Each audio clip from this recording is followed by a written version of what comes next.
the unnamed police officer stated, quote, "The scene was a bloody mess. The SWAT team members had to be decontaminated due to the amount of blood." Now listen to this one. Just the next day or two. Engineering student 21 stabbed and dismembered his roommate with knife, then ate his brain and heart. This comes from May the 31st, just a couple days later in Maryland. A 21-year-old student in Morgan State University in Maryland was charged with first-degree murder on Wednesday. He was found guilty of first-degree murder after he confessed to not only cutting up his roommate, but that he also ate some of his brain and his entire heart. After dining on his slain roommate's organs, he dropped most of the remains in a dumpster behind a what? Church. Hartford authorities have said that this is one of the most brutal and bizarre killings they have seen, drawing comparison to the recent incident in Miami. Here's what he says, the sheriff. "I've been with the agency 40 years, and I would say this is the first time I can remember where someone was placed under arrest in Hartford County, and as a part of his crime, he consumed the victim." What's bizarre about this is after the killing and eating portions of his roommate, he got on his Facebook page and ranted about, quote, mass human sacrifices, and posted a picture of himself online wearing war paint and added a disturbing question about killing to his friend. Are you strong enough to endure ritual mass human sacrifices around the country and still be able to function as human beings? Folks, does this sound like unnatural affections to you? Does this sound like fierce, brutal?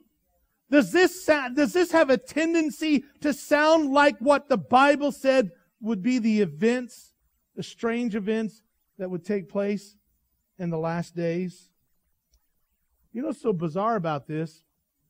For some reason, there's a massive love for all this stuff. There's a new movie coming out in a couple months called Warm Bodies.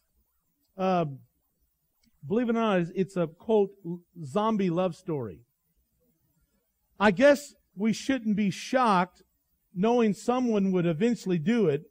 Being touted as the Brad Pitt of zombies, Nicholas Hoult eats the brains of his victims to get high on their memories.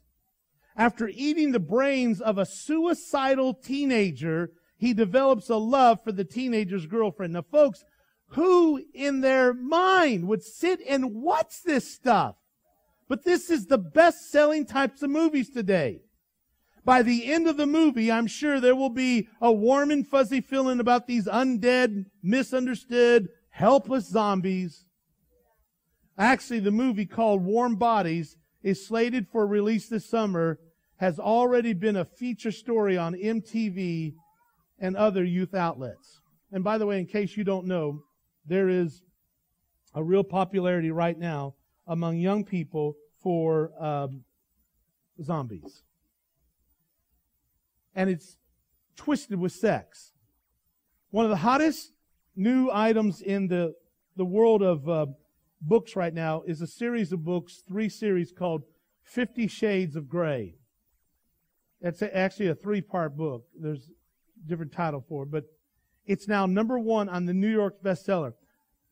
How I heard about it was from a preacher's wife.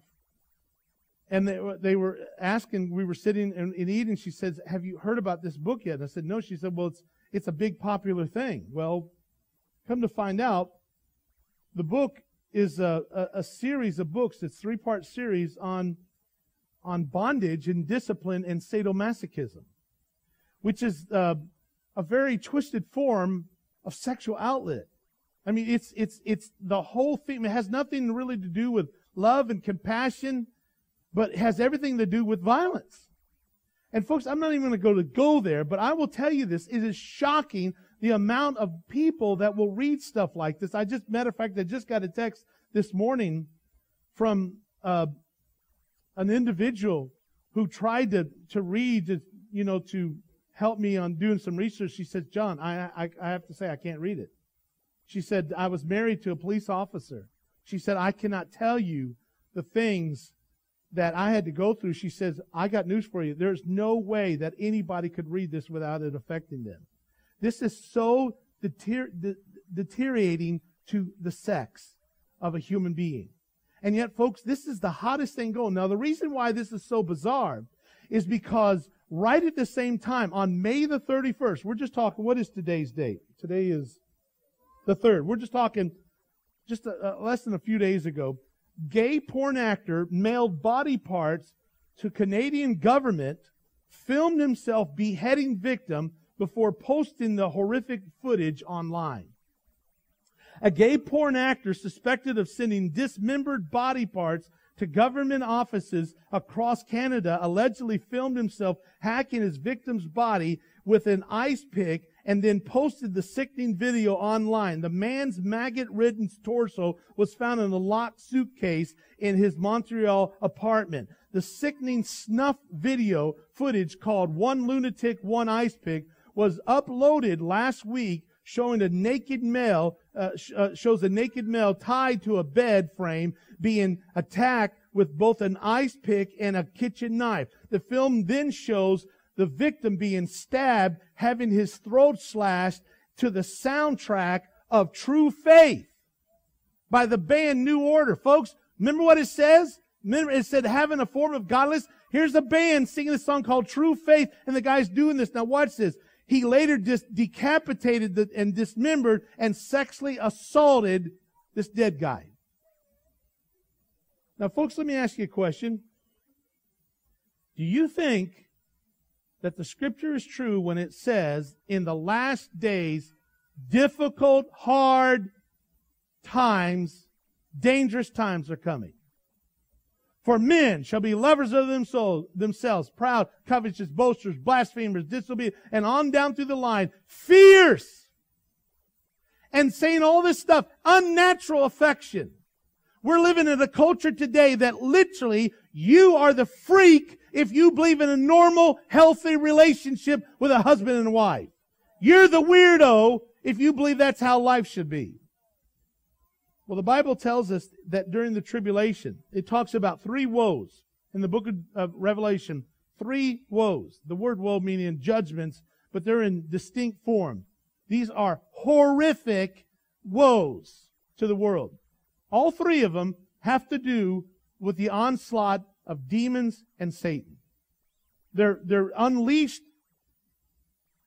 demonic things that show up in Revelation chapter 9. By the time you get to Revelation 12, verse 12, we read this. It says, Woe unto the inhabitants of the earth and of sea, for the devil is come down unto you, having great wrath, because he knoweth that he hath but a short time.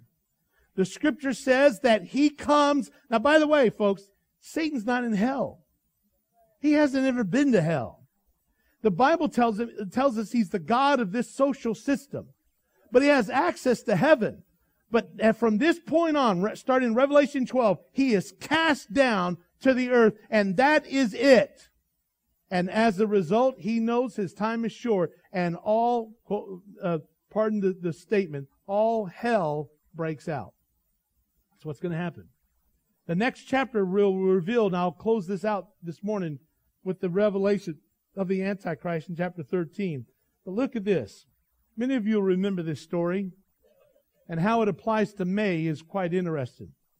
Back in July 30th, 2008, while riding a Greyhound bus, 22-year-old Tim McLean was brutally murdered by a complete stranger, 40-year-old Vince Lee, who not only stabbed him 50 to 60 times, but beheaded him and started eating parts of his body, including his eyes and heart, in front of 35 other passengers.